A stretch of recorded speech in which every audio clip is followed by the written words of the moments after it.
Okay, Sinatapi. Welcome to Native Wellness Institute. I don't know, it's exciting. I think lots of exciting stuff going on. Just having a real, I don't know, a positive boom in my heart right now. So, okay, coming to you live from where else but my mom's kitchen. Anyway, Wellness Wednesday. We come here every week. And as I was driving to town, and it's kind of like only 45 Fahrenheit, I heard this news, and we're gonna fact check it, but I'm just overwhelmed with the news that I got from a reliable source in the Southwest. And so the topic today is how do we, if we're second or third generation, our first generation away from being raised by residential school survivors and thrivers and boarding school survivors and thrivers, and how does our healing, because we're definitely in a different time where 50 years ago it was illegal just for us to do so many things.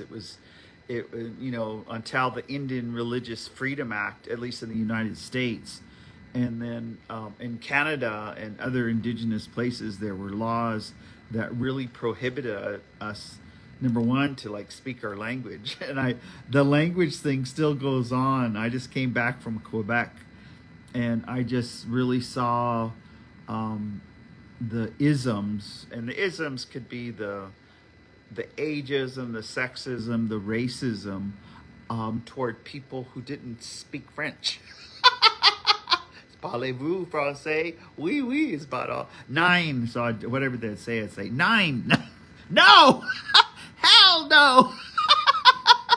Anyway, but I thought, I'm just in a really good place, and of course, this is I'm sitting in my mom's chair, and these are my mom's plants, and this is kind of her desk area, and I thought, wow, how could I help all of us really look at what's our responsibility in the healing from residential schools and boarding schools.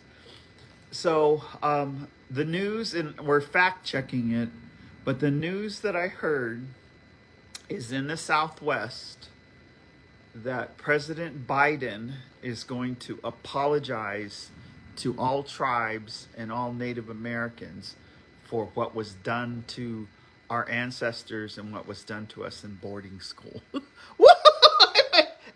Just imagine that.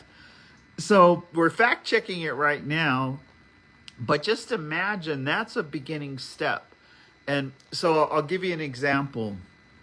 In Australia, President Biden. I'm just like, President Biden apologizing for what they did to us in those concentration camp type of, stealing our children, torturing our children, killing our children, burying them in the yard by Carlisle, or burying them at Chamawa. The apology. When you have an apology, that's when the reconciliation starts. When you have an apology, and that's, for us, the first part for our healing. And if you practice the 12 steps, and you have to go through the 12 steps all the time, especially step 4, doing an inventory, and especially apologizing, 5, 6, and 7, especially, apologizing or making amends to those that we have hurt. Wow.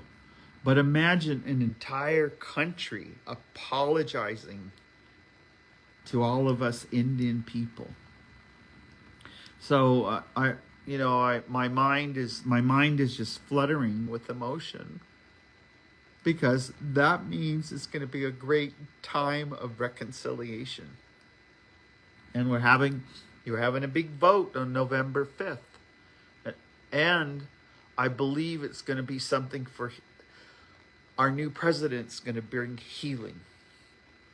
Our new president is going to grow and listen to us, a real tribal consultation.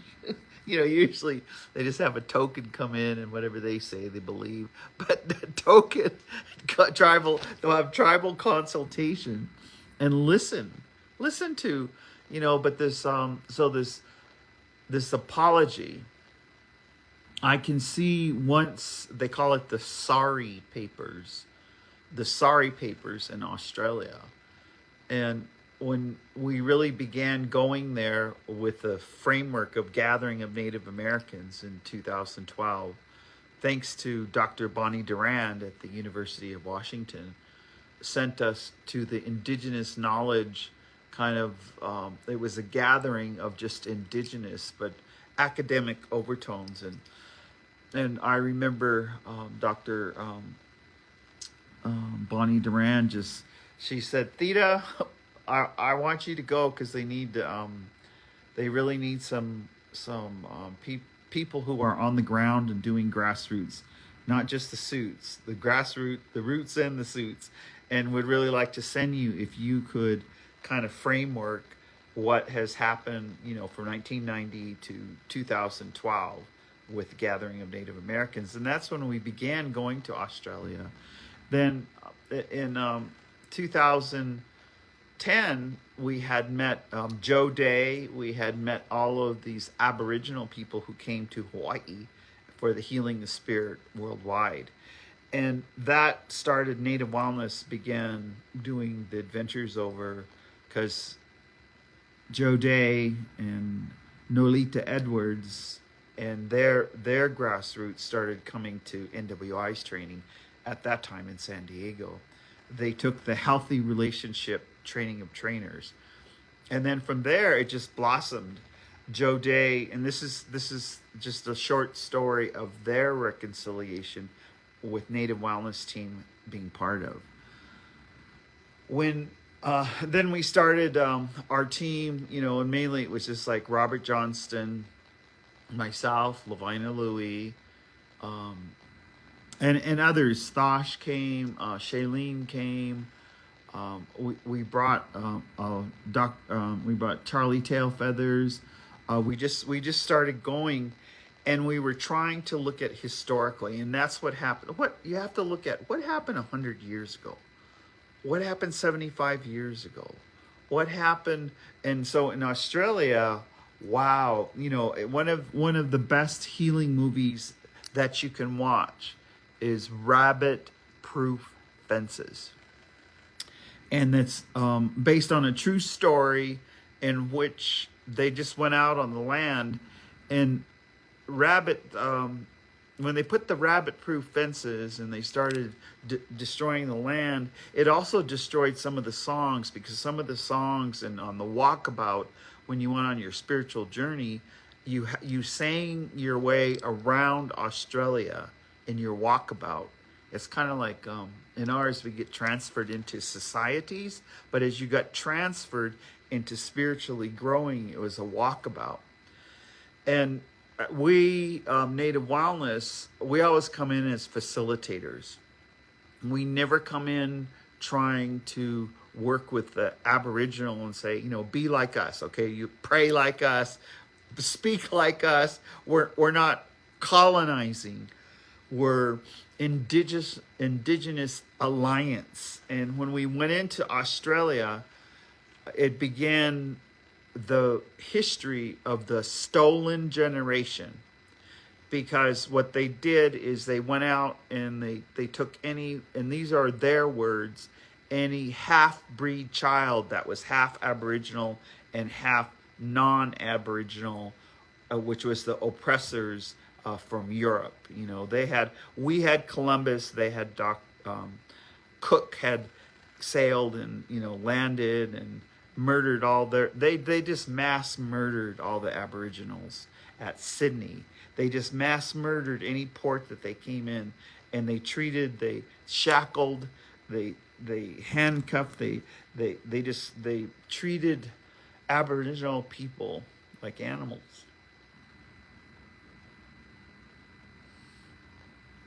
The same way that they have treated us like animals.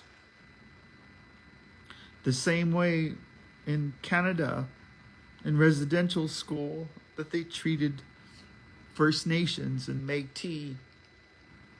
The same way in Alaska that they treated the villages.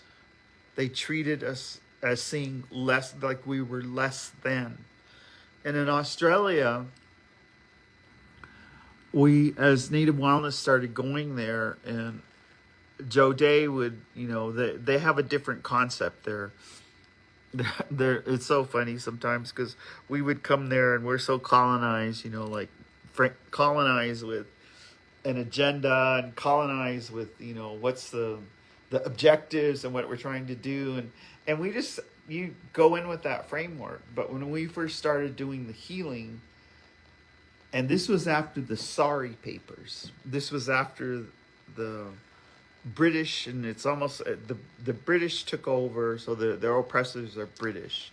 When the Sorry Papers, the apology came, and once the apology came, that for the Aboriginals is when the reconciliation starts.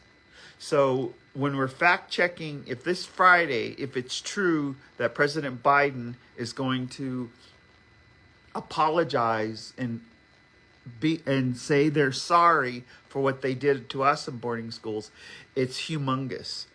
So that when we started working there, it was really a time, and there's so much interface. When we started going out on the land. We started going, and instead of smudging, they have gummy leaf. It's a very sacred. The leaves themselves they call it a smoking. That's like their smudging. All of our gatherings were in circles. All of our gatherings started with dance, with song, with prayer, and then some more dance, some more song, some more prayer. And sometimes, and then what was so cool, like one of Native Wellness Institute, Joe Day brought us in, and we were by Ichuka, and he brought us in, and so we finally stopped asking, what time is it? Because we realized their protocol is they get up, they drink their tea, they drink their coffee, they have real pork, real pork bacon, real meat pies, and then after you eat, then you go to work, and you don't look at the time. He said time was organic, and our team was, time is organic, yeah, it's always here. So that's, today, welcome to Wellness Wednesday, Native Wellness Institute. We give you an hour of inspirational talk around dialogue that's positive, productive, and proactive. And so today, the topic is how do we heal when we're third and fourth generation from residential school or boarding schools. And in Australia, so the one, I'll tell you a couple of the stories where you begin to see the reconciliation. And they say that the greatest weapon of the oppressors is the oppressed mind. And this, when the oppressed mind opens and the oppressed mind is no longer giving anyone permission to oppress them, that's when you have the change. That's when the change happens. And so here we were with Joe Day, and so we had just had breakfast, and we were going to go out, and he goes, well, what? We said, well, what are we doing today? And he goes, well, we're going out to, they put up a big tent, and there's about 200 people coming, and they want to have a powwow. So, they wanted to, they want to have a powwow. The Indians from the United States of America here, we're going to have a powwow. So it was so beautiful because we went over and we had singers, we had drums, and they did a smoking, and we did prayers, they did prayers, and we had grand entry. So all of our team, Charlie Tailfeathers was all his life a champion traditional dancer. All of us are, powwow dancers. Jolene Joseph, Shailene, Robert. We brought all of our dance regalia and we had grand entry. But this is where the permission of the oppressed. Then we said, well, for in the afternoon, can we? Would it be okay for us all to take our outfits? It's like permission. It's like getting permission to get tamoko, getting this interchange, and so because these are medicine. So we took time and we got all of our dance outfits together and we put them all on the Aboriginal. We braided their hair. I remember Levina was braiding hair and we had a couple we had shawls. And this is what happened is they decided the Aboriginal to and it's not to mimic, they started a grand entry like us, but in the middle of it, there was this metamorphosis. And then they bring in the didgeridoo. They started their own ancient songs. And then they brought in dancers, and they were all painted because they paint their whole body, the Aboriginals. And they started dancing their Aboriginal Australian protocol of all their ancient ceremonies. And that was at just that one gathering of healing. We came in and showed how we heal, making our regalia, our elk tooth dresses, painting our faces, braiding our hair, wearing our eagle feathers, having our eagle fans, and then this gave a permission to the Aboriginal, and that was after the Sari Papers. In my dialect, they call them the Sari Papers. And I think I know I have a picture of the Sari Papers. I'll have to post it. But it apologized for taking and stealing their children, because when they took the half-breeds, their intention was to keep them and to breed the black out of their veins. It was like taking children and then marrying them and breeding them so that they breeded out the black blood, so that there was no black blood at all, no black fella. They call themselves the black fellas, and when we were over there, we were black fellas. I was a black fellow. Jolene was a black fellow. Robert was a black fellow. Shailene was a black fellow, because that's what they call you, is a black fella. And when you get together, it's an endearment. They call you a mob. You're a mob. Not like a January 6th mob, like a mob, like a gathering. It's like the familia. It's like the family. It's like the society. It's like, I can give you that example. Those Sari Papers, and that was in the late 90s, was when the reconciliation started. So let's just think about, that's a big historical phenomena thing that is coming, and we're fact checking it. But NABS, the Native American National Boarding School Coalition, is now going out and getting forgiveness with families. They're having them tell their story. They're having them cry. They're having them being doctored. They're having them being prayed over. And if you think, okay, so I was just thinking in Canada, the Truth and Reconciliation Commission. And this is another story where there was an apology, and then there was some healing money attached to it.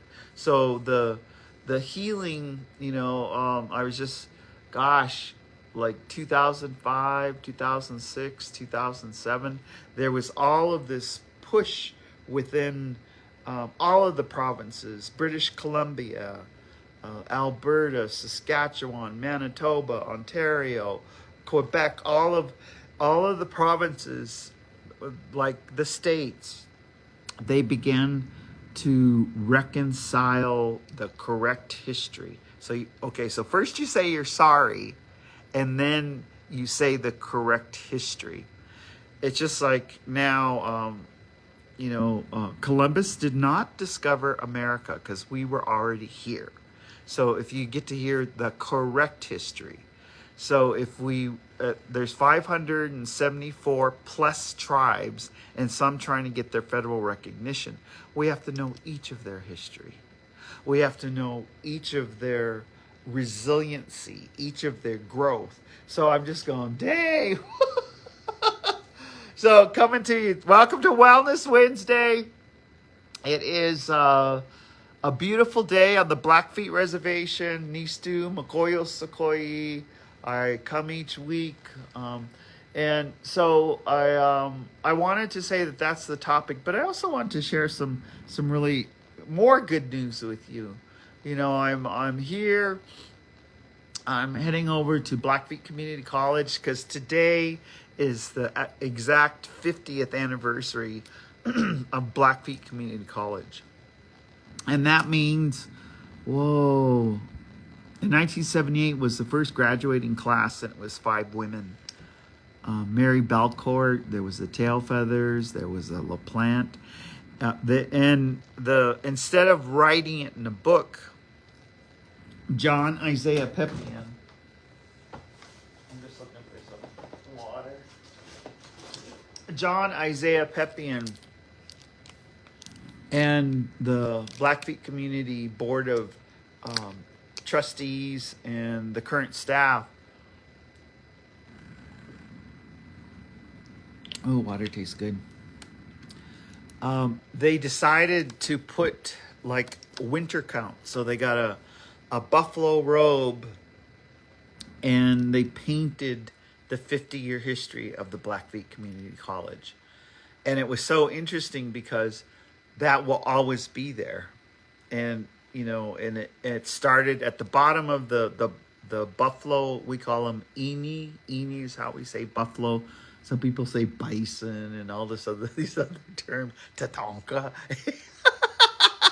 Anyway, eni at the tail was the beginning of the story, and it was a beautiful blue water with beavers.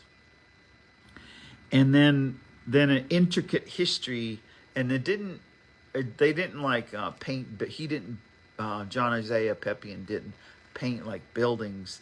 He painted lodges, and he painted Carol Murray way up at the top and the left and she had her kami poismanix, her stand-up headdress, because Carol Murray was one of the most trailblazers with the headdress that was transferred to her, made by Daryl Norman, and was transferred at one of the powwows at the college.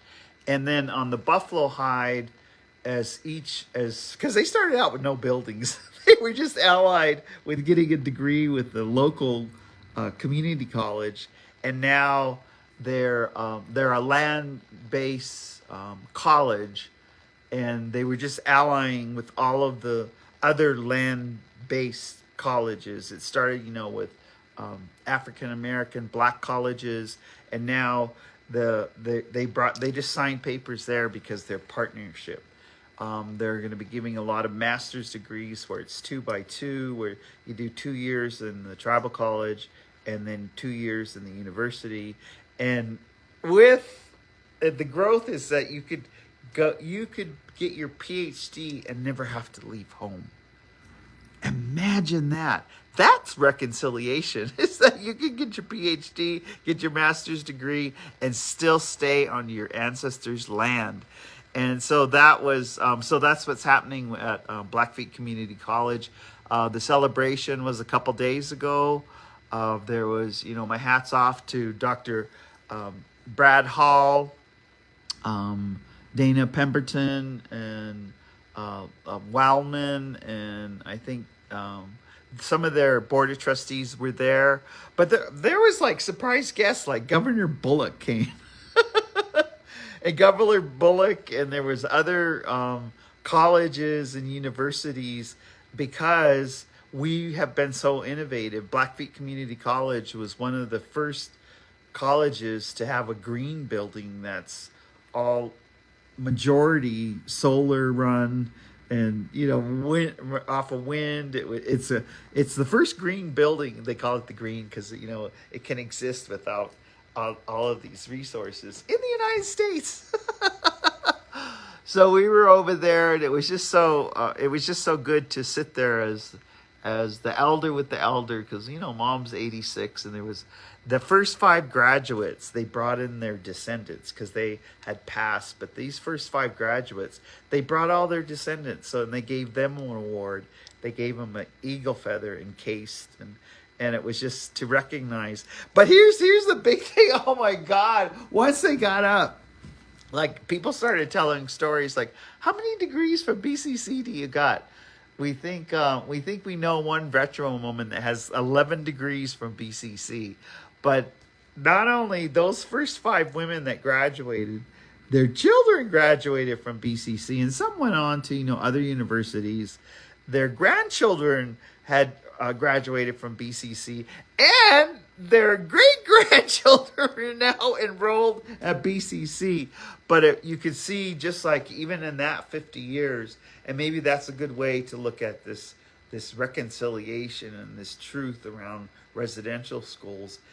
Imagine what's going to happen after this apology the next 50 years. In Canada, the Truth and Reconciliation Commission interviewed 6,000 residential school survivors. And from those 6,000, and most of those have passed, but the recommendations are still there. There's spiritual recommendations, there's economic recommendations, and I'm going to have to pull that out. We'll have it on another power hour here, because I could see, we did a visit. Lori Newbreast and I, we went, and Andrea Fox and Shanine Fox and a whole room full of artists. This is how they're following those 94 recommendations with art therapy. And all of these artists, some of them are musicians. We had one musician where, he wore gloves because his hands are insured. I mean, imagine your fingers, your hands. A pianist, Sonny Ray Dayrider, congratulations. Rosie Dayrider's grandson. And when he was playing, I swear his fingers about this long, but it was like magic. What the sound and the emotion that was coming out of that electric piano. And we had other artists who draw murals, like I said, well, what's the last mural? 12 feet by 30 feet. That we had artists who do healing masks. Lori talked about her healing masks and collages. There was painters. And then we had artists that is through song and rap and rapping poetry. So all of this artistry, as well as artistry of making snowshoes, making drums, making rattles, making everything, nets that you need to catch fish with. Because we were talking about all of our relatives. There's like 11 Cree giant encampments, we'll say, like a reserve, but they're way back in the bush where there's still, bears and moose and fish and fresh air, kind of like here in Montana. Anyway, we were in Montreal, Quebec, and they're following the Truth and Reconciliation Commission up there. So they're going out, and all of these artists, they pay them and they apply, and they go out and they stay in the community and work with the youth, starting with 6 weeks, a whole 6 weeks. And this is how they're intervening. It stopped the suicide, it stopped the fentanyl overdoses, etc. They aren't becoming diabetic, all of the heart disease. They're doing it with art therapy. So I guess, today that excitement, because that is, we're fact checking it, but we believe our President Biden is going to apologize for what was done to us in boarding schools on Friday. And how do we proceed? And as I was sitting here and looking at, my mother has always journaled. We got stacks of their big journals, and no one has read them yet. And I was just thinking, she's all in all her working life, she would always have a 5-ring binder, and every day she would write what happened. They called them Betty books, and often our funders, I remember Rosenberg Foundation and all of these early foundations, they would meet my mom, and she had a treatment program, and she would have sweats. She would take them to NAC, Native American Church meetings. She would take them to Sundance. I mean, a lot of the patients, they would just take them to Sundance. And a couple of them, they just spontaneously decided to go in, and they would support them. And then some learned to get ready for the whole year. There was a lot that they all went in Sundance at Wombly, South Dakota, Porcupine, South Dakota. Some went in Sundance in Oregon. I just remember healing through culture. They all learned, they all got their Indian name. They'd have ceremonies. If they didn't have their Indian name, they'd go through rites of passage. And I was thinking, one of the things I was thinking about is my mom. One of the healing for the women is they would all learn, they would have people come in and teach them how to put on makeup. And I just remember that because they had only learned how to put on makeup to go snagging and go to the bar to look like that. And then I was thinking today, I was going, yeah, it was kind of like, real long eyelashes, a lot of makeup and foundation, lipstick, all of these things. And kind of like we're starting to, some people look like that today. Like they're all going to the club. And that's okay too. Don't want to judge that. But I remember that was one of the things that they learned while they were in treatment, was to learn to put on softer tones, to be more gentle. And I'm just looking at my greasy old face, but hey, this is my Indian face. I do like a little lipstick, but this is just me. I like authentic. So if you don't like it, leave. You get the hell out of here. No. If you don't like greasy Indians that are plain looking, got no eyelashes.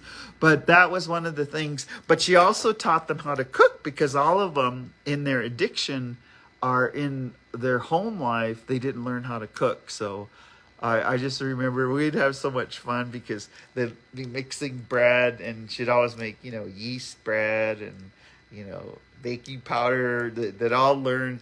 But when they were first learning, they didn't let the bread raise, and then they would cook it. So one time there was these biscuits they made, but they, no one wanted to shame them or anything to say, oh, they'd eat it no matter what. But I remember they had a biscuit fight because those biscuits, they didn't let them raise, and they cooked them, and they were so hard they were like rocks. So everybody was just having a rock fight with the biscuits. But, teaching all these life skills and talking about reconciliation and healing. I remember one of the things that in that treatment program, because we'd all help. I was just raised in treatment. Is there was women and their children, so the children would also get therapy, and then there had to be men, because sometimes the men stayed with the children and the women kept using, and in their reconciliation, Mom would have them on major holidays write to all of their children. So it was not only at Christmas, they would get them a present and send it to them. They'd get a card for them on Halloween. They'd get a card and send it to their children. And some, it was, they had no reconciliation with their children. They had abandoned their children. And I just remember, several of the residents who were in that treatment program, they began healing when they connected and reached out and sent presents to their children and sent a card. So imagine that, that even like, in grief and unresolved grief, sometimes I always hear people say, Oh, I wish I wish I would have recorded them because I've almost forgotten what their voice sounds like. I've almost forgot, the way their laugh, how they sounded when they laughed. And so imagine, if we all got these cards in the mail from our parents, these cards in the mail from our uncles and our aunties, these cards in the mail. So again, think about that. That we would have days where they would even make the cards and then write things and have talking circle. Of course, talking circle. That was always the mode of, was always talking circle. And then letting the group, if someone had done something wrong or inappropriate, they were in the hot seat and they had to learn to apologize and what's the remedy and what's the solution in that talking circle. But I just remember how fortunate I was, because here I was running two fetal alcohol syndrome prevention programs, but I would always go and sit in the talking circles. And then eventually I would go into the sweat, And then the next thing, I'm in the arbor, so I'm in all the, the ceremonies at my mom's program. And I guess there was no alternative for me except to get, clean and sober once my, they call it coming in through the back door. I started in Alateen. And that's, that reconciliation and our healing is, I really encourage you, we're just Native Wellness Institute. You have to have some kind of reconciliation with your parents, whether they're alive or not. You have to have some kind of reconciliation with your grandparents, whether they're alive or not. Some kind of forgiveness ceremony. And then if you have been fortunate enough to know all your grandparents, maybe some of your great aunts, and is to have that reconciliation with them and take the good parts of their legacy and be that. Take the good parts of their legacy and be that. That's the reconciliation, And so I coming to you, I'm just like, I was just driving in, I come over the mountain and I was going, la, I always pretend I'm in War Pony and I'm just coming over the mountain and I'm just like looking around, and it's hunting season. So, when I went out early this morning, I also have to wear orange because everybody's now it went from bows to rifles. And so you have to, when you're in the woods, you got to wear orange. But I was coming over the mountain, and I had just heard this news. And so we're fact checking it. And I was just going, oh my gosh. I need to find, first I need to find a spot to do the Power Hour Wellness Wednesday. But I was like, oh my gosh. And I'm saying, oh my gosh, because saying you're sorry, then it's time for the reconciliation. We have to accept that apology. And so sitting here, my mother, at 6 years old, went into Cut Bank boarding school.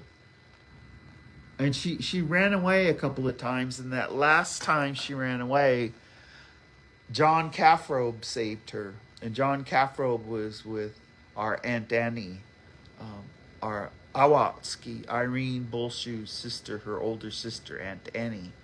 And Mom, John Caffrobe, pleaded with the man who it's just like in Rabbit Proof Fences.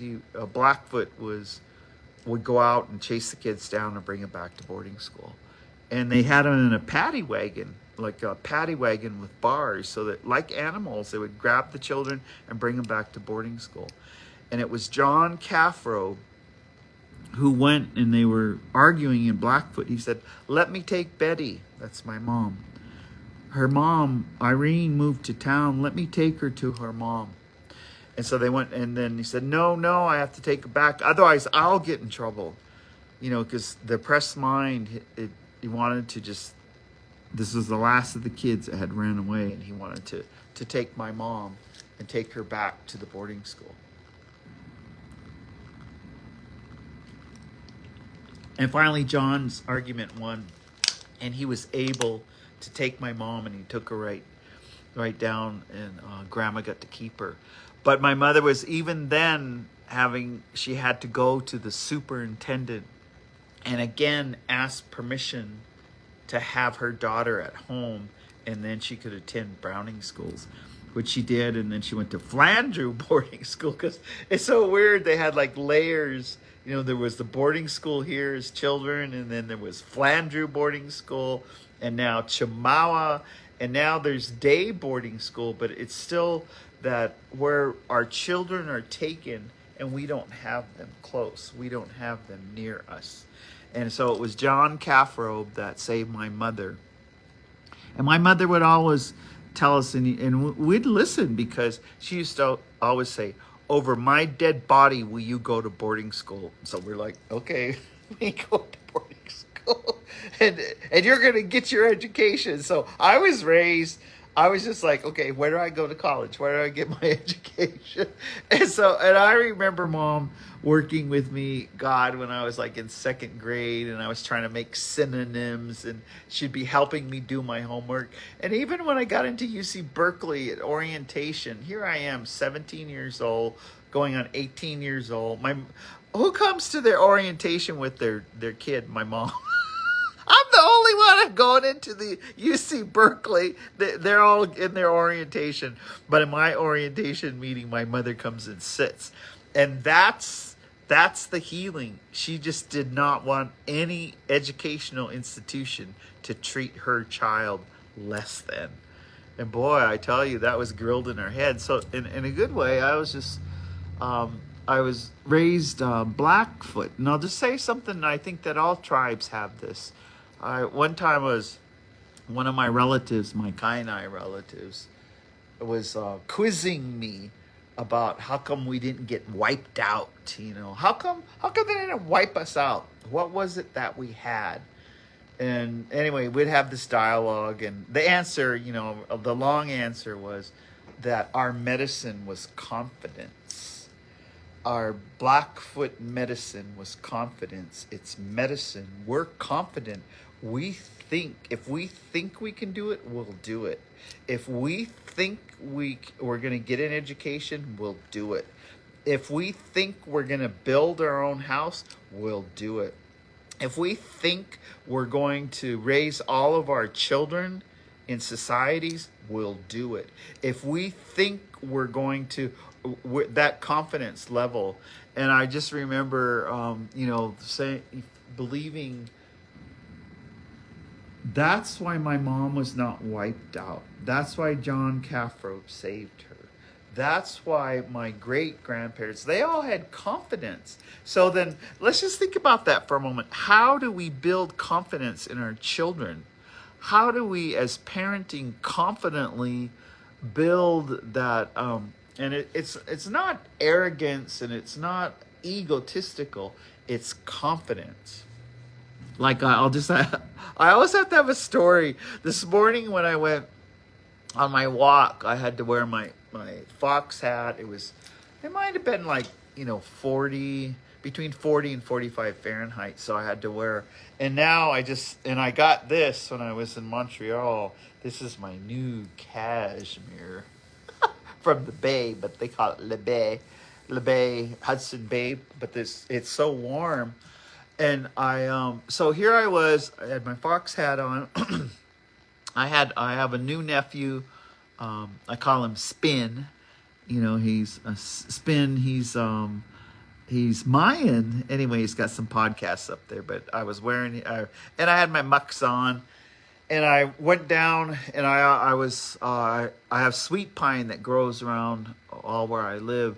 So I always put out tobacco, or you can put out spit when you're getting medicine, because your spit's alive.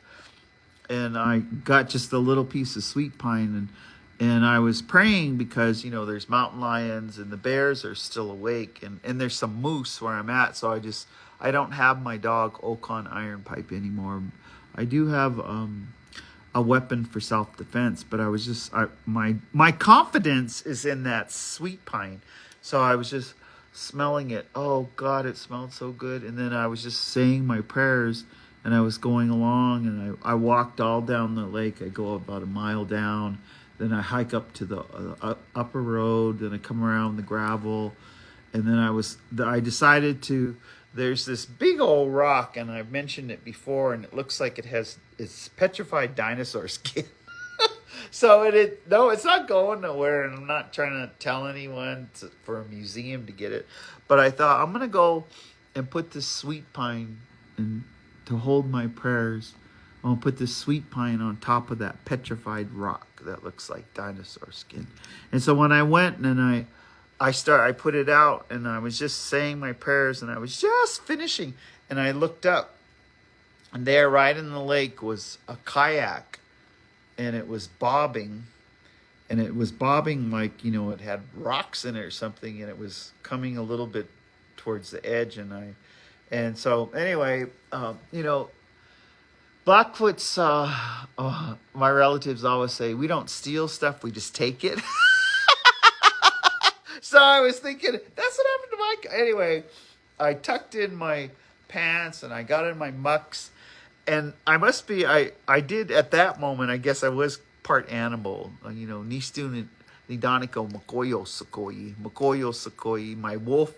I got into the water to the top of my mucks where it didn't get me wet. And I used the branches, and I crawled along, and I reached way out because I had one branch, and I reached way out, and I snagged that kayak. But it had rocks, and it must have been in the wind, our 70-mile-an-hour winds and our snow and all this. It had a lot of water in it. But it took me a while, and I pulled it to shore, but it still had water in it. And so I'm telling this is why I had confidence somehow I was going to snag that kayak.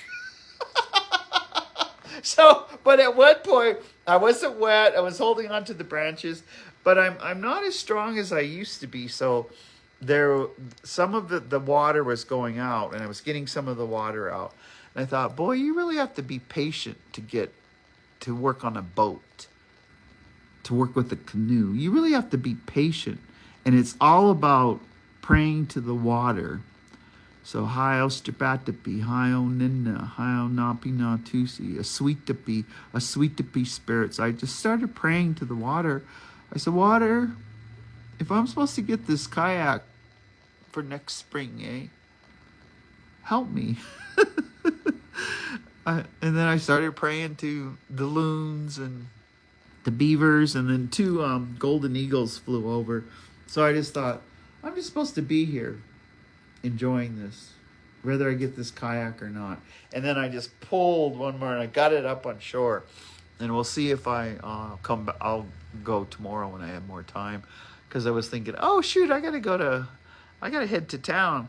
And the reason I'm heading into town is because Blackfeet Community College, and thank you, Aaron LaFamboy, I had to go where they could print a couple hundred pages because I needed to get the new script that I'm memorizing, and we're shooting a film for 15 days, and the days that I will be in it is near Calgary and Banff, and it's about the 60s scoop.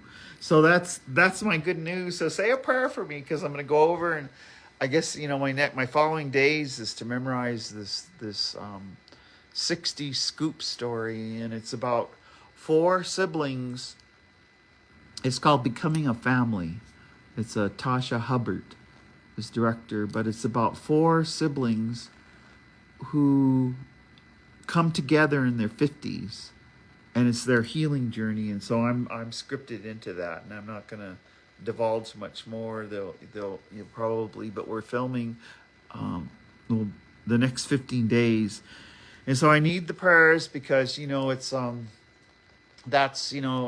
was successfully on Reservation Dogs. I made a couple other films, Buffalo Spirit, one Craig Falcon film, and then this will be my 4th film that I've been asked to play a Blackfoot elder. Sheesh.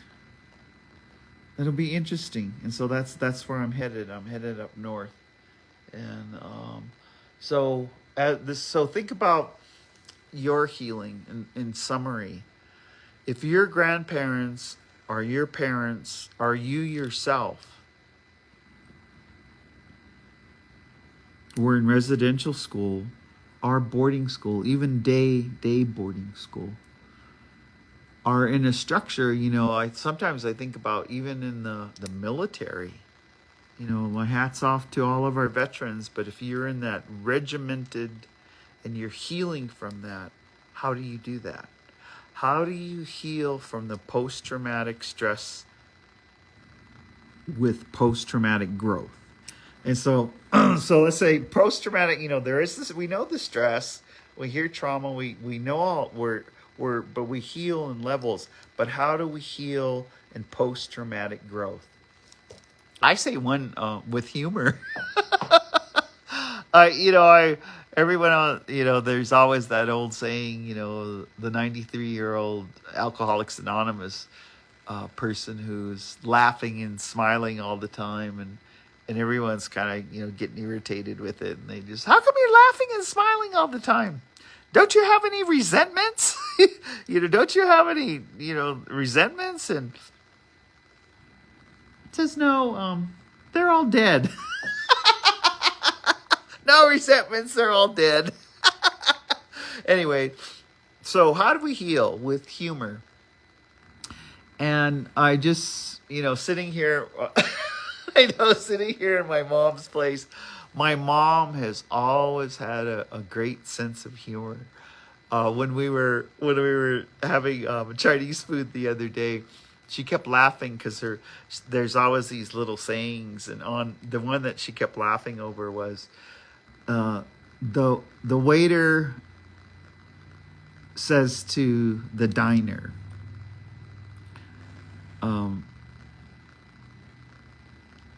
just how's everything? And the diner says to the waiter, he goes, hey, there's a footprint on my my omelet. Then the waiter said, well, you told me to step on it. So that's my mom's kind of humor. You told me to step on it, so boom. So it's almost like, the soft, it's not like the wicked sexual. Sometimes, I was thinking about a lot of comedians, the only way they think they can be funny is to be insultive and sexual about the size of things, But there's other kinds of humor, like laughing at ourselves. Laughing at, things, the irony in things, laughing. So that's one way to heal. The other is, and I just have to, I guess this is kind of divulge, what I've been wishing for my nephew when I went on my road trip. I got to sleep in his bed, and he's kind of a big fellow, but he had like this memory foam, and I don't know, it's like about 4 inches on top of his mattress. And I slept so good. So what did I do? I just went up to the Lethbridge Costco. They're like $200 or something last night. So I put the foam on, and then I put a heated mattress cover where you could heat it up. And then I got memory foam pillows, and I just, I always like to burn Kapal and sage before I go to sleep, because of the prophecy of when the condor meets the eagle. And so last night I just had the best sleep because of that memory foam. And I have a smaller, a 2-inch underneath. Anyway, my bed's up high, and it's just, you just melt into it. So one way to heal is to not be sleep deprived. We can always say halt. Don't be hungry, angry, lonely, tired. But the sleep is to embellish in your sleep. Smudge before you go to sleep, and, ask to remember your dreams, So I have my dream journal, and I just, oh gosh, I just had so much, I just slept so well. And starting on this adventure of being cast in this film and starting on this adventure, it's Red Ribbon Week here on the Blackfeet Reservation, and Debbie Whitegrass, and they're going all around. So when I leave here, I'm gonna go get my red ribbon. They're probably having a march. They're probably, and our people, they're just so crazy. They've been dressed up in their Halloween costumes all week, next week. You walk around and you go, hey, everybody's like, kids want to wear their Halloween. You should be able to wear your Halloween costume at least for 2 weeks to school, right? No matter what it is. And so I do the healing. I had an incredible thing happen last night. And it was, my iron pipe relative, Doug Fitzgerald. He's in a good place, and all of his kids are growing so fast. Josie's like 14 years old, and little iron pipe, I think he's going into the 4th grade now. They came over to chop my wood because they take it to heart, that to make sure the elder has chopped wood. So I've been chopping my wood, but I let them, and they chopped all my wood. I mean, like, I have all chopped wood. I'm good for at least a month and a half but what happened, and I just wanted to share that with you because it was so, you witnessed the confidence and you witnessed the miracles. Before they came, in my smudge box, I had lit a smudge, and I was going through, because I had a lot of different roots. I had a lot of some omegasis. I had some bear root. I had people had gifted me, sorrow medicine, the fungus of the white diamond willow. And so I was going through it. So I made a smudge. And so the coal, when they arrived, I went out and I told Iron Pipe and Hadley, I said, if you guys get cold, please come inside. So their dad was chopping and Josie was chopping, and so they came inside right away. And so, when they come in my house, it's kind of like, I guess my grandma used to, I said, well, go walk around, go and look around, be nosy, go look in the bedroom, go look around. And if you have any questions, I'm here to answer them, okay? I might just, if you have any questions. So it was kind of funny because I gave them permission, because sometimes kids, and that's in the old boarding school, you just make kids sit up straight and, do all this trauma face. No, not at my house. So anyway, I just because they were going around and they were looking at everything, and he had questions. I said, if you have any questions, but he talks a lot with expression with his face. So it's good just to ask questions until he kind of like warms up. But then I noticed there was the coal was still going in the smudge box. So what does he do? He walks right over there. He gets on his knees and he starts smudging. Then he just jumps up. And I felt like it was some kind of old man spirit.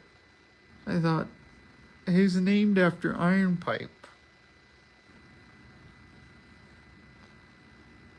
That Iron Pipe committed suicide a long time ago because he didn't like the way this new world was. But he still had all of us, his descendants. And here is this little 4th grader named after him. Just came in, went over to that smudge box. Smudged like an old man. Then he jumped up. And I just I didn't say nothing. I said, do you mind if I'm going to watch Dancing with the Stars? Because don't laugh at me because I'm going to jump up and I dance with them. So here's little Iron Pipe. He goes, okay. So then we turn on Dancing with the Stars. And they're in their finals. And so he just starts dancing. Like he starts doing somersaults and spinning and then we were getting the beat, and so it was Disney night, and so we were just all dancing. And I wanted to share that story with you, and I thought, thank you. This is the healing. This is my Iron Pipe relatives just enjoying themselves, dancing. And then There was Hadley. She found the flashcards with, it have the animal and a kyayo, and then it'll have the eagle, the pita. There's like these flashcards, and so she starts going through them. And I'm gonna have to get her set. And we just danced. Well, Dad and Josie chopped all the wood, and so I'm gonna end that. That's how we do the healing. We just be with our family, clean and sober, and we enjoy life. Just be with your family and share stories. Just be with your family. And if you can't be, like if you still got, some of your relatives still in the bag, then be with your family of choice. Be with your family. Make a meal together. Gift each other. Listen to each other. Cry with each other. Just be with your family. And be with yourself. Be in your own skin with your own feelings. Your feelings. So it's good to say, how do I feel? Like right now, even though I always have these emotions and stuff, I'm still happy. So I'm going to go out and find me a red ribbon. And I'm going to go, I guess, get my script and start memorizing the parts that I play. And so send me a prayer. We'll see you next Wednesday. We're here every Wednesday, Native Wellness Institute. We have some really good stuff coming up. We're going to be in Pechanga in December if you want to come and register. We just set the whole Hawaii dates for Wellness in the Workplace. It starts March 11th, 2025. And then the planning for the Healing Together, the 4th annual with White Bison is going to start pretty soon. So we'll have those dates.